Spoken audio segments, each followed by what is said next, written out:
Olá, boa noite, pessoal. Eu vou dar início à nova disciplina de Geriatria e Enfermagem. Vou compartilhar com vocês o material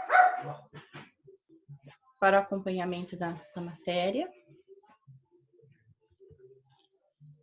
Ok? Bom. Então, ok. Voltando. Ok, voltando.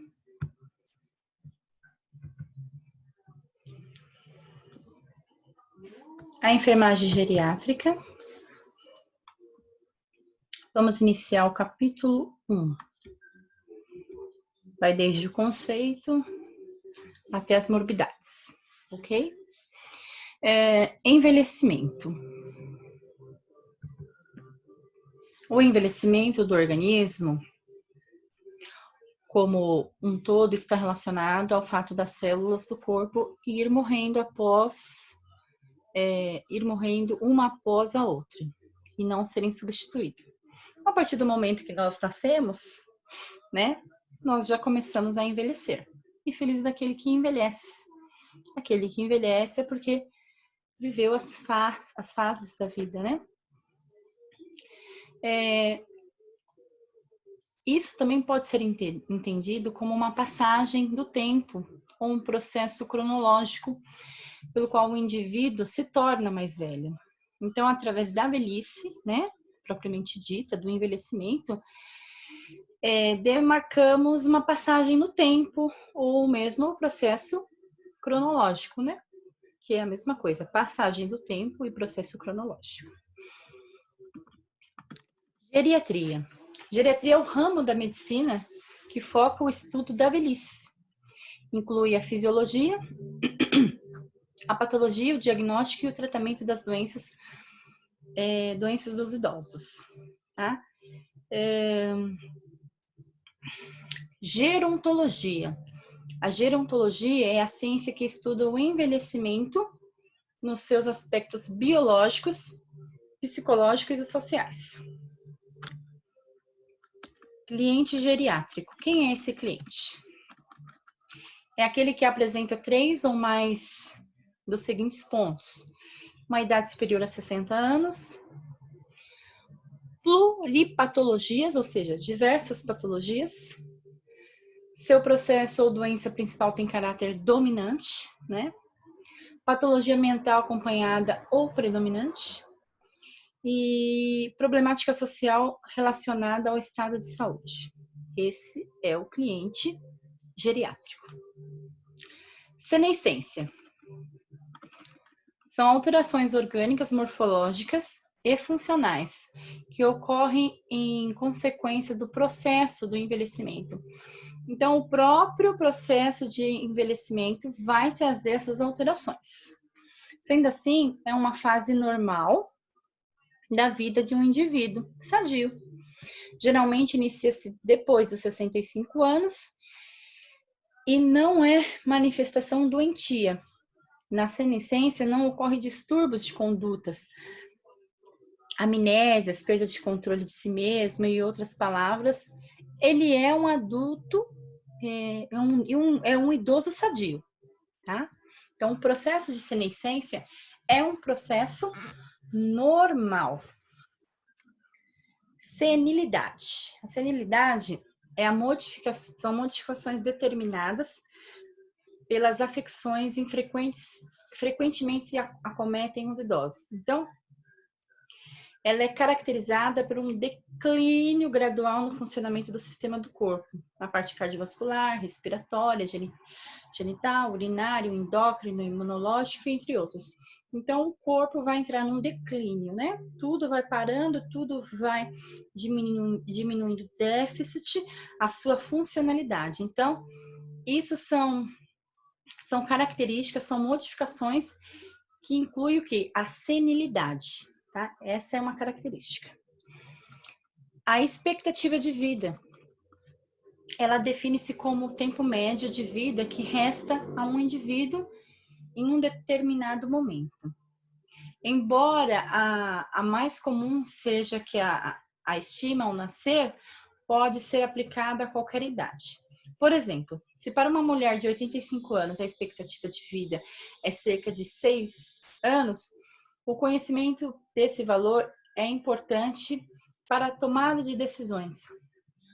Sendo assim, pode ser entendida como um tempo médio que resta de vida sem incapacidade, ou seja, vida ativa.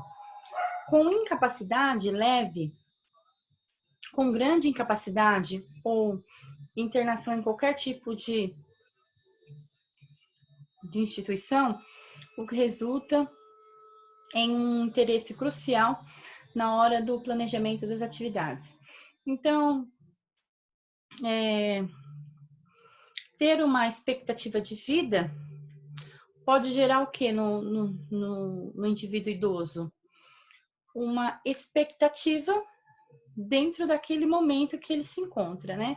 Se ele quer tomar decisões, se ele quer mudar, se ele quer melhorar ou não. Isso pode fazer com que ele reduza tudo isso também. Assistência geriátrica. Consiste de níveis assistenciais hospitalares, extra-hospitalar e sociais que respondem em determinada área da saúde às diferentes situações de doença ou necessidades dos idosos. Um conceito amplo e fundamental, onde podem ver representados por todos os profissionais que trabalham com idosos. Certo? Então, pega os âmbitos hospitalar, fora de hospital, social, uma vez que o conceito é cuidar do idoso, tá? E representado por nós, profissionais de saúde.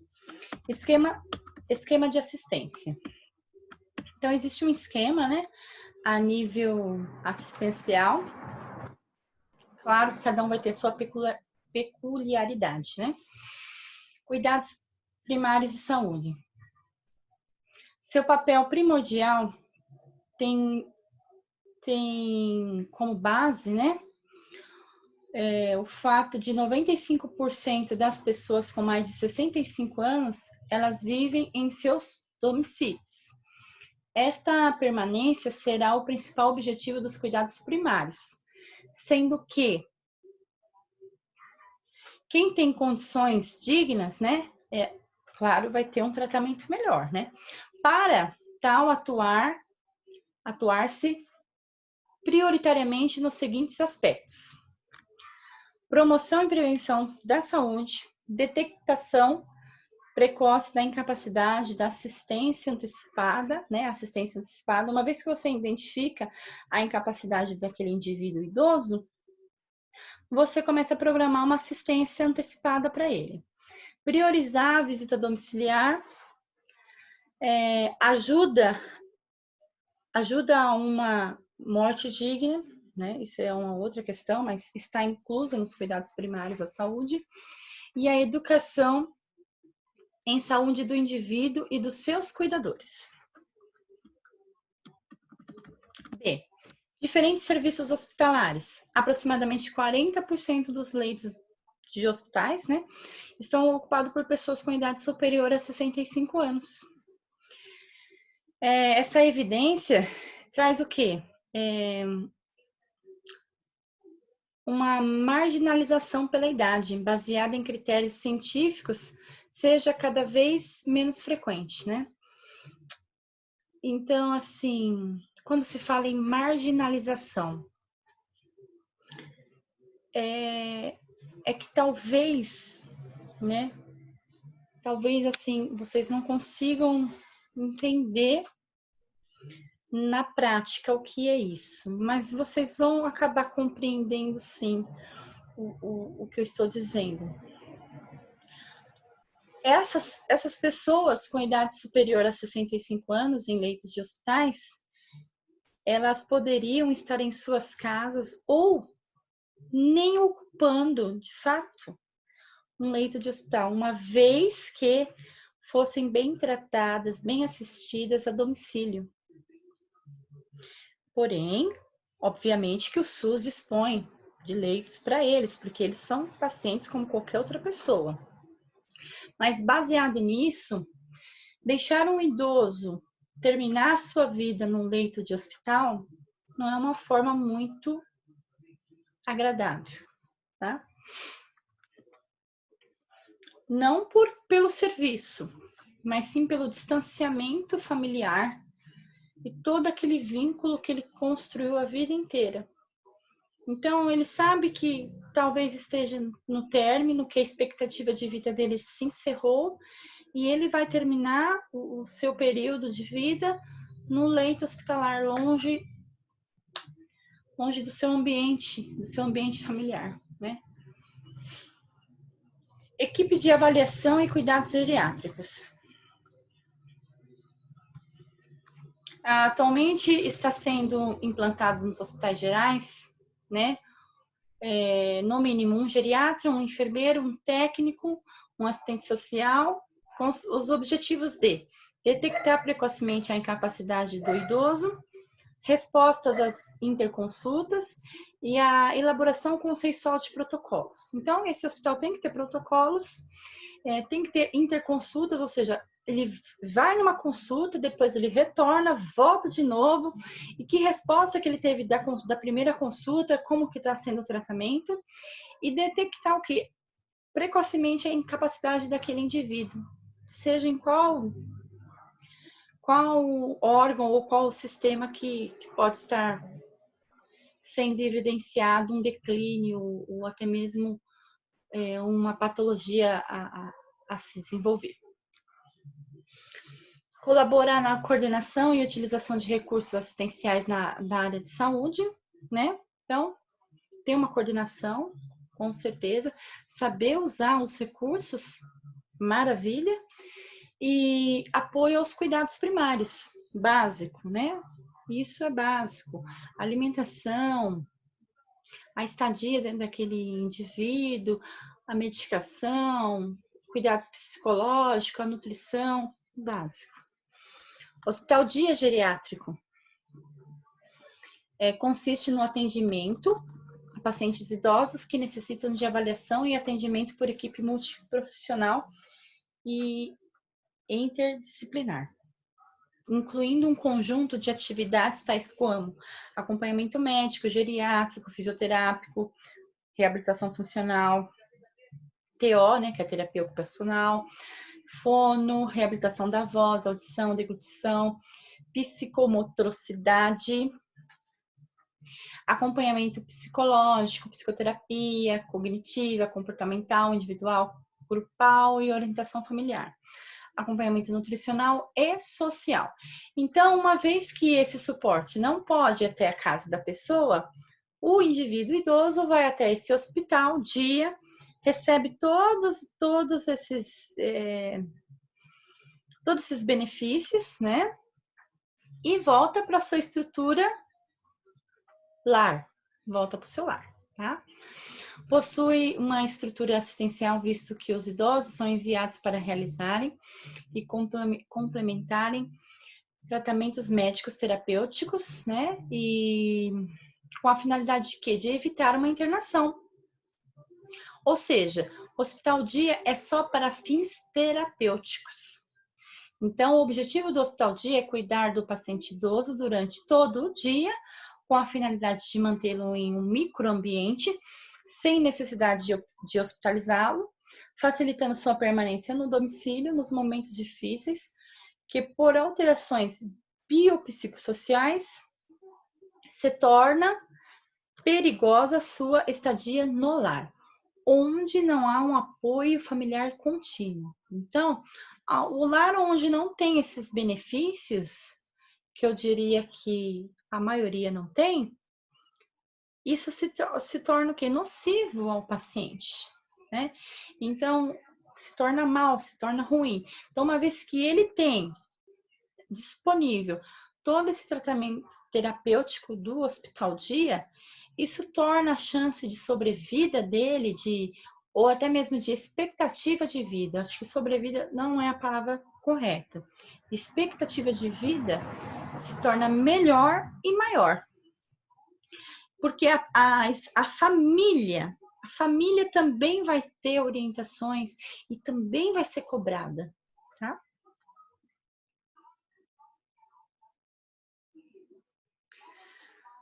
Ok. Unidade geriátrica de clientes com doenças agudas. É um nível de assistência destinada à internação de idosos para avaliação minuciosa ou tratamento de processos agudos ou de reintensificações de processos crônicos. Suas vantagens sobre assistência convencional, tal como para os hospitais dias, está largamente documentadas sempre que se verifique em um hospital geral. Os principais indicadores deste rendimento são adequação das admissões, então agora estou falando de nível hospitalar e internação. Adequação das admissões de modo 100% atende os critérios do cliente geriátrico. Estadia média inferior a 15 dias. Mortalidade inferior a 20%. Contato ao ter alta com cuidados primários em 100%, né? E internação em lar de idosos a alta inferior a 15%. Então, o objetivo seria, ou não sei, em que âmbito estamos falando, se é na realidade, se é na expectativa, se é na teoria ou se é na prática. É desse paciente ter alta, sair de lá com cuidados primários, ok? Eles vão conseguir dar os cuidados primários em casa e ele não vai ter um retorno para o hospital. Isso acontece na sua grande maioria? Não. A família não dá os cuidados primários, ele não consegue seguir uma terapêutica correta, um tratamento correto, e ele retorna para o leito. Quando não, ele vai para uma casa de repouso, tá? Mas, em tese, é isso.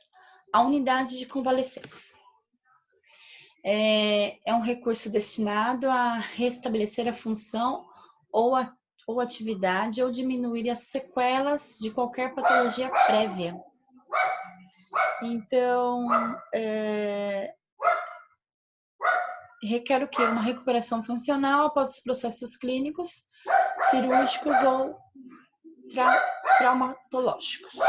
A estadia de 20 a 30 dias, mortalidade inferior a 10%, internação em lar de idosos, a alta inferior a 25%. Unidade para clientes crônicos.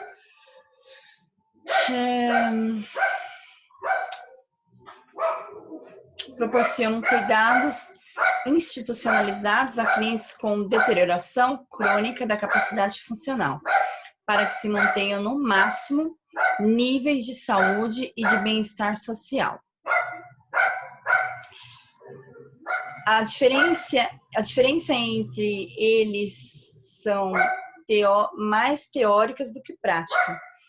São passíveis de internação nestes centros idosos de alto risco e os clientes geriátricos que requerem cuidados contínuos, impossíveis de serem prestados no domicílio, constitui a melhor alternativa à internação permanente. Então, são unidades para receber pacientes crônicos, tá?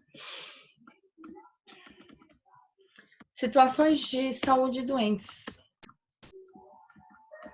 Então, para personalizar o serviço e estabelecer objetivos, os idosos podem dividir-se em idoso, ok, o idoso, e o idoso doente. O idoso são características físicas, funcionais, mentais, sociais, que estão de acordo com a idade cronológica, que estima o quê? De 15% a 40% do indivíduo, 70 anos, não tenha enfermidades explícitas. A assistência baseia-se na prevenção e nos cuidados primários. Então, ok, é um idoso que vai ter, sim, características funcionais de acordo com a sua idade, porém, ele não vai ter enfermidades explícitas. Idoso doente é aquele que vai apresentar a patologia, aguda ou crônica, certo? O idoso frágil ou de alto risco é aquele que, pela sua situação clínica mental social, encontra-se em equilíbrio muito instável, com grandes probabilidades de ser internado em alguma instituição. Então, ele vai ter um grande risco de internação devido à sua fragilidade, tá? Quem são esses pacientes de alto risco, né, na idade idosa? É os que têm mais de 80 anos, os que vivem sozinhos, os que são viúvos ou viúvas, né? Mudança de domicílio há menos de um ano, isso também pode gerar algum tipo de doença, né? As mudanças. Patologia crônica, que condicione a incapacidade funcional. IAM, que é ou insuficiência cardíaca, há menos de 6 meses. IAM, infarto agudo do miocárdio, né? Doença de Parkinson, DPOC, doença pulmonar crônica obstrutiva. Déficit visual elevado. Hipoacúsia elevada. Doença terminal. Ingestão de 3 ou mais fármacos com efeito secundários e necessidade de cuidados no domicílio pelo menos uma vez por mês. Então, esses são os frágeis, tá? A incapacidade funcional, deterioração cognitiva, depressão, situação econômica precária. E o objetivo principal com este grupo será a prevenção, tanto a primária como a secundária e terciária. Relacionamento do profissional de saúde com idoso e família. Ela é tão importante quanto a sua relação com o cliente, porque é através do seu contato com a família que vocês vão achar soluções e um manejo melhor para o dia a dia do paciente, né? Porque é uma sistematização diferenciada, minuciosa, que requer avaliação, uma integração da equipe, tá? Então, a dinâmica familiar, ela é importante. Eu não preciso ser amiguinha da família, não preciso ter intimidade com a família, mas eu preciso ter uma relação dinâmica, de confiança com essa família, né? Porque isso vai criar um bom ambiente, principalmente para quem? Para o idoso. Particularidades das famílias dos idosos. Família é um problema, mas também pode ser uma solução. Palco de conflitos emocionais, tá? As emoções estão a mil, então eles não sabem lidar. Fora o choque de gerações, idades muito diferentes, e isso faz com que a intervenção seja ruim, tá? Dependendo da patologia, cansaço, tremores, ressentimentos, incompreensão, gera o quê? Uma sensação que não há nada para fazer, né? Eles praticamente jogam a toalha, né? Eles não querem ir para frente ou não têm esperança. Cada membro vai receber e reage de uma situação diferente. Uns aceitam, outros negam, outros põem em dúvida, né? Tudo isso depende do quê? De uma concepção, de um contexto familiar, tá? E não é a tua função, quanto profissional da saúde, mudar esse contexto, e sim mostrar que o idoso está em tratamento, que o idoso está sendo bem amparado, certificar de quê? De todas as orientações, de todas as informações possíveis e cabíveis da enfermagem, né? Agora, mudar um conceito, uma concepção é difícil. E nem é nosso papel. A família não deseja gastar com o idoso, né? Tem algumas famílias que são assim. A família pode projetar na equipe problemas anteriores, né? Acerca de do relacionamento mesmo. Só do relacionamento. E o não entendimento do processo de envelhecimento. Tem pessoas que não conseguem entender que a luzinha está se apagando, que o idoso já está com 90 anos, 95, 97, e que aquela luzinha está se apagando. Então, aquela energia está acabando. E as suas funções também.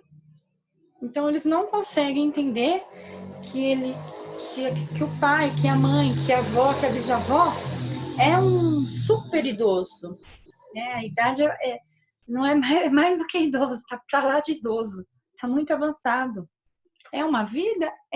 Tem que ser tratada com muito amor e respeito? Sim, mas eles não conseguem entender esse processo de envelhecimento, tá? Particularidades da equipe de enfermagem. E de certa forma, assim, a enfermagem ela faz um papel além do dela, porque nós recebemos toda a carga emocional, familiar, né, dia a dia, mesmo que tenha o serviço de assistência social, psicológico, a carga maior emocional é da enfermagem. Então, a enfermagem, ela precisa, com tudo isso, estar preparada para lidar com os familiares, tá? Mas, seguindo em diante, as particularidades da equipe de enfermagem. Toda equipe que trabalha com idosos deve fazer avaliação minuciosa do idoso e da família, visando o quê? Proporcionar uma visão geral das patologias, né? Porque dentro disso pode ter uma progressão da doença, estratégias e adaptações. Auxiliar no diagnóstico, estabelecer estágio da doença vigente em funções remanescentes, oferecer ao cuidador informações, né, acerca da progressão da doença do idoso, indicar o nível de suporte familiar, né, atitudes corretas, abertura, transparência, confiança, objetivos comuns, que é o plano de tratamento, a periodicidade de atendimento, rigidez, flexibilidade, as atitudes incorretas, desconfianças, irregularidades de atendimento, não ouvir, distância ampla da família, prepotência, dar informações fora da hora e pessoas que não estejam da família, né? Que não sejam da família. Tem pessoas que não são da família e querem informações, então a gente não pode dar informação. Reação do idoso em fase de doença e hospitalização. Claro que o idoso não vai gostar de estar hospitalizado, tá? O idoso, ele vê isso como o quê? Uma ameaça, isso vai gerar insegurança, né? Para ele aquilo é ruim, tá? Então, ele se encontra do quê? Num meio estranho, desconhecido, com pessoas desconhecidas. Ele vai se sentir frustrado, tá? Ele vai ter que se submeter a normas, regras impostas do hospital, hora de comer, hora de tomar banho, hora de se vestir, de receber visitas. Então, é um ambiente totalmente fora do padrão domiciliar. Aí tem os procedimentos, as funções, as sondagens, os enemas, as administrações de fármacos. Então, isso para o idoso é agressivo e não é muito bom, ok? Mecanismos de adaptação do idoso em fase de doença. Então, ele vai ter um mecanismo de adaptação, assim como nós todos temos esse mecanismo. Mas, uma vez que nós aprendemos quais são esses mecanismos, nós podemos ajudá-lo a chegar nessa fase e administrar bem essa questão da adaptação. Então, é a colaboração. Primeiro mecanismo é ter interesse em manter-se vivo, de suportar todos os procedimentos e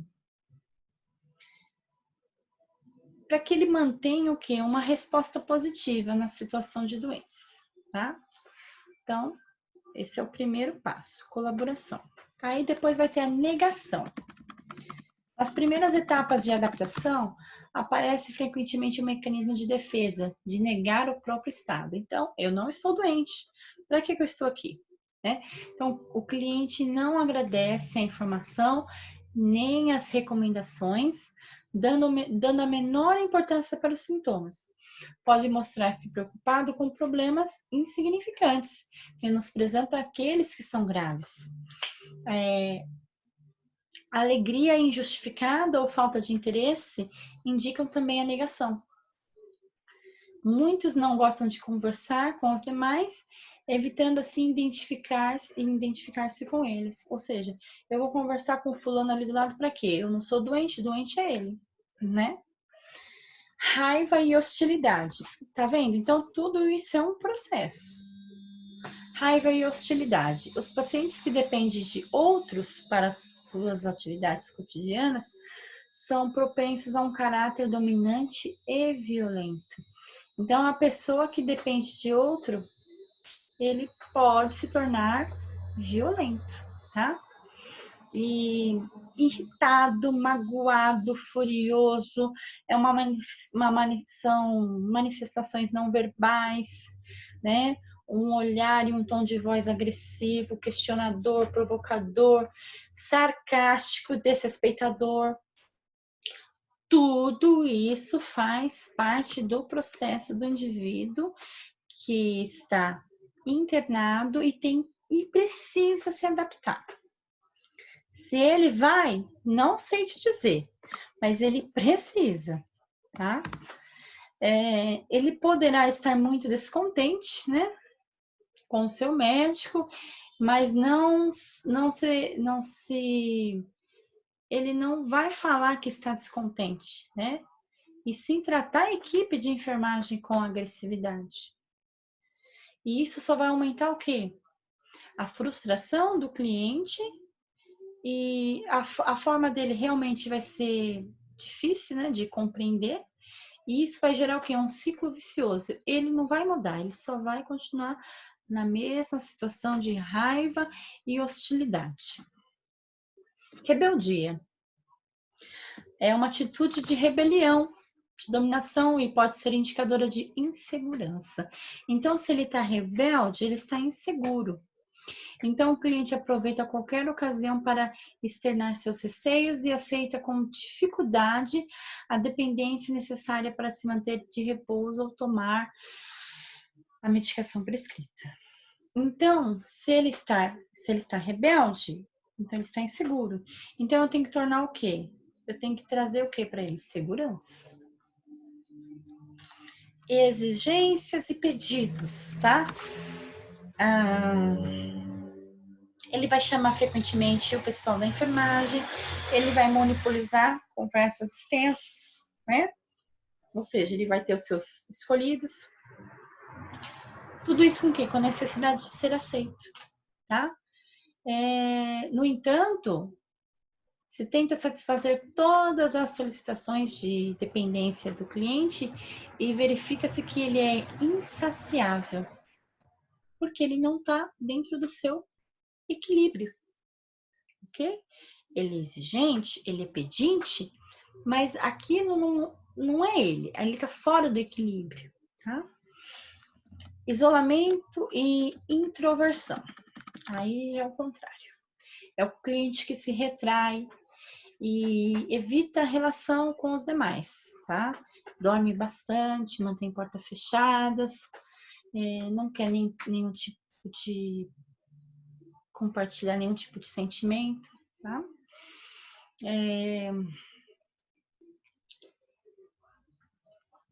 E um cliente que se sinta triste ou abandonado pode deixar de lutar. Então, se ele tá triste e introvertido, né, tá isolado, ele pode acabar se entregando.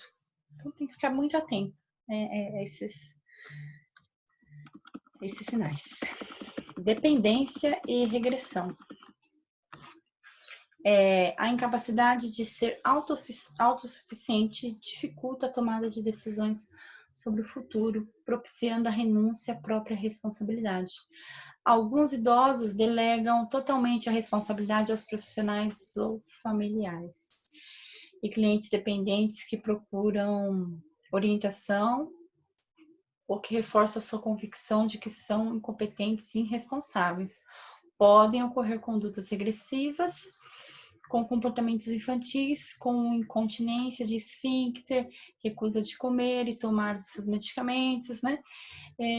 Então, ele definitivamente, ele se nega a ser responsável por seus atos. Ele atribui ao outro e isso também pode gerar regressão. Ele pode voltar a ter comportamentos infantis, tá?